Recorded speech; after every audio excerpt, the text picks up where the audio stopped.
நடிகர் சூர்யாவின் கருப்பு திரைப்படத்தின் இசை வெளியீட்டு விழா. மதுரை சித்திரை திருவிழாவுடன் கருப்பு இசை வெளியீட்டு விழாவை ஒப்பிட்டு பேசி அசத்திய நடிகர் சூர்யா. மதுரை மண்ணின் கலாச்சார திருவிழாவாக மாறிய சூர்யாவின் கருப்பு திரைப்பட இசை வெளியீட்டு விழா. ட்ரீம் வாரியர் பிக்சர்ஸ் நிறுவனத்தின் தயாரிப்பில் இயக்குனர் ஆர்.ஜே. பாலாஜி இயக்கத்தில் நடிகர் சூர்யாவின் நடிப்பில் தயாராகி உள்ள கருப்பு திரைப்படத்தின் இசை வெளியீட்டு விழா மதுரையில் கோலாகலமாக நடைபெற்றது. நடிகர் இயக்குனர் என பன்முக ஆளுமை திறன் படைத்த ஆர்.ஜே. பாலாஜி இயக்கத்தில் உருவாகியுள்ள கருப்பு திரைப்படத்தில் சூர்யா, திரிஷா, யோகி பாபு, ஆர்.ஜே. பாலாஜி, இந்திரன்ஸ், நட்டி நட்ராஜ், சுவாசிகா, சிவதா, அனகா, மாயா ரவி, சுப்ரீத் ரெட்டி, மன்சூர் அலிகான் உள்ளிட்ட பலர் நடித்திருக்கிறார்கள். கே. விஷ்ணு ஒளிப்பதிவு செய்திருக்கும் இந்த திரைப்படத்திற்கு சாய் அபயங்கர் இசையமைத்திருக்கிறார். ஆக்ஷன் என்டர்டெய்னராக தயாராகி இருக்கும் இந்த திரைப்படத்தை ட்ரீம் வாரியர் பிக்சர்ஸ் நிறுவனம் சார்பில் தயாரிப்பாளர்கள் எஸ்.ஆர். பிரபு மற்றும் எஸ்.ஆர். பிரகாஷ் பாபு ஆகியோர் இணைந்து தயாரித்திருக்கிறார்கள். ரசிகர்களின் பெரும் எதிர்பார்ப்பில் உள்ள இந்த திரைப்படம் மே 14ஆம் தேதி முதல் உலகம் முழுவதும் திரையரங்குகளில் வெளியாகிறது. இந்நிலையில் இப்படத்தின் இசை வெளியீட்டு விழா மதுரையில் பிரம்மாண்டமாக நடைபெற்றது. இந்நிகழ்வில் படக்குழுவினர் கலந்து கொண்டனர். இந்நிகழ்வில் நடிகர் சூர்யா பேசுகையில், மதுரை எனக்கு எப்போதும் மிகவும் சிறப்பான ஒரு இடமாக திகழ்கிறது. இங்குள்ள உணவு, அரசியல் மற்றும் பெண்களை தெய்வமாக மதிக்கும் பண்பு ஆகியவை என்னை எப்போதும் ஈர்க்கின்றன. மதுரை மண்ணிற்கு நான் கடன் பட்டிருக்கிறேன். நிறைய திரைப்படங்களை நான் இங்கு தான் படமாக்கி இருக்கிறேன். கடந்த 28 ஆண்டுகளாக என்னை ஒரு கதாநாயகனாக ஏற்றுக்கொண்டு நீங்கள் என் மீது பொழியும் இந்த அன்பிற்கும் பாசத்திற்கும் நான் பெரிதும் நெகிழ்ந்து போயிருக்கிறேன். மதுரையில் நடைபெறும் சித்திரை விழாவிற்கு 5 லட்சம் மக்கள் திரள்வார்கள். அதே போலவே இந்த கருப்பு படத்தின் திருவிழாவையும் நான் மற்றொரு சித்திரை திருவிழாவாகவே பார்க்கிறேன். நடிகர் இந்திரன்ஸ் திறமையான கலைஞர். அவர் பலதரப்பட்ட கதாபாத்திரங்களில் தொடர்ந்து நடித்துக் கொண்டே இருக்கிறார். அவர் 4ஆம் வகுப்பு வரை மட்டுமே படித்தவர். ஆனால் இப்போது தனது 7ஆம் வகுப்பு தேர்வுகளை எழுதி நிறைவு செய்து இருக்கிறார். அவரது இந்த அர்ப்பணிப்பிற்கு எல்லையே இல்லை முற்றுப்புள்ளி.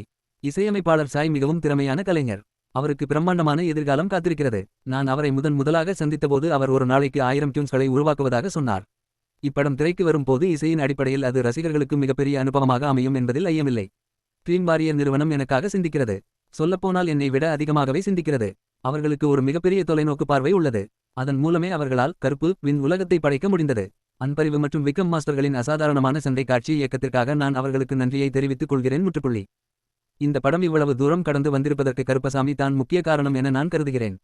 ஒரு மனிதனுக்குள் தெய்வம் குடிகொள்ளும் போது ஏற்படும் தாக்கத்தை நான் இப்போது கண்கூடாக பார்க்கிறேன். இங்கு நம்பிக்கை இருக்கிறதோ அங்கு நிச்சயமாக அற்புதங்கள் நிகழும். இயக்குனர் ஆர்.ஜே. பாலாஜி பன்முக திறமை கொண்டவர். நான் என்னை ஒரு நடிகராக மட்டுமே பார்க்கிறேன். ஆனால் அவர் தன்னை ஒரு இயக்குனராகவும் நடிகராகவும் வர்ணனையாளராகவும் இப்படி எல்லாமாக ஒரே நேரத்தில் பார்க்கிறார். இந்த படத்தில் நான் கதாநாயகன் அல்ல, கருப்பசாமி தான் கதாநாயகன். என்னை இந்த விதமாக நடிக்கவும் இந்த விதமாக திரையில் தோன்றவும் வைக்கும் வாய்ப்பை அளித்த எனது இயக்குனர் ஆர்.ஜே. பாலாஜிக்கு நான் நன்றி கூறுகிறேன் முற்றுப்புள்ளி. படத்தை பார்த்தவர்கள் படத்தின் முதல் பாதி மிகுந்த உணர்வுபூர்வமாக இருப்பதாகவும் 2ஆம் பாதி ஒவ்வொரு 10 நிமிடங்களுக்கு ஒரு முறை உச்சகட்ட விறுவிறுப்புடன் அமைந்திருப்பதாகவும் சொல்லியிருக்கிறார்கள் முற்றுப்புள்ளி. மே 14ஆம் தேதி எல்லாம் உங்கள் கைகளில் தான் உள்ளது. இந்த படம் உங்களுக்கு நிச்சயம் பிடிக்கும் என்ற நம்பிக்கை எனக்கு இருக்கிறது என்றார் முற்றுப்புள்ளி. இயக்குனர் ஆர்.ஜே. பாலாஜி பேசுகையில், 2 ஆண்டுகளுக்கு முன்பு நான் கருப்பசாமி கோவிலுக்கு சென்று இருந்தேன். அப்போதே இப்படத்தின் இசை வெளியீட்டு விழா மதுரையில் தான் நடைபெற வேண்டும் என்று தயாரிப்பாளர்களிடம் நான் கூறியிருந்தேன். இந்த படம் உருவான முழு பயணத்திலும் கருப்பசாமி என் கையை பிடித்துக் கொண்டு என்னுடன் நடந்தே வந்தார். அதுவே எனது மிகப்பெரிய பலம் என்று நான் உறுதியாக நம்புகிறேன். இசையமைப்பாளர் சாய் அபயங்கருடன் பணியாற்றுவதற்காக ஒப்பந்தம் செய்த போது அவருக்கு இது முதல் படமாக இருந்தது. ஆனால் இப்போது அவர் 73 படங்களுக்கு ஒப்பந்தம் ஆகிவிட்டார். நான் ஒரு முறை அவரது வீட்டுக்கு சென்று இருந்தேன். அங்கே ஒரு ஹெலிகாப்டர் நின்று கொண்டிருந்தது. அவர் மிகவும் அபாரமான திறமை கொண்ட இசையமைப்பாளர். அவரது பாடல் வெளியாகும் போது மக்கள் நிச்சயம் வியந்து போவார்கள். 15 நிமிடங்களில் அவரது பாடல் ஒரு மிகப்பெரிய தாக்கத்தை ஏற்படுத்தக்கூடியது. இப்போது நாங்கள் அவரை எங்கள் படத்தின் மிக சிறந்த மாஸ்டர் ஸ்ட்ரோக் ஆகவே கருதுகிறோம். நடிகர் இந்திரன்ஸ் இந்த படத்தில் அருமையாக நடித்திருக்கிறார். அவருடைய நடிப்பை கண்டு நான் பிரமித்து போனேன். திரிஷா இன்று எங்களுடன் இணைய முடியவில்லை. ஆனாலும் அவருக்கு என் மனமார்ந்த நன்றிகள். திரிஷாவாக இருப்பது எளிதல்ல. 23 ஆண்டுகளாக உச்சத்தில் இருப்பது எளிதல்ல. சமீப காலங்களில் இது அவருடைய சிறந்த கதாபாத்திரங்களில் ஒன்றாக இருக்கும்.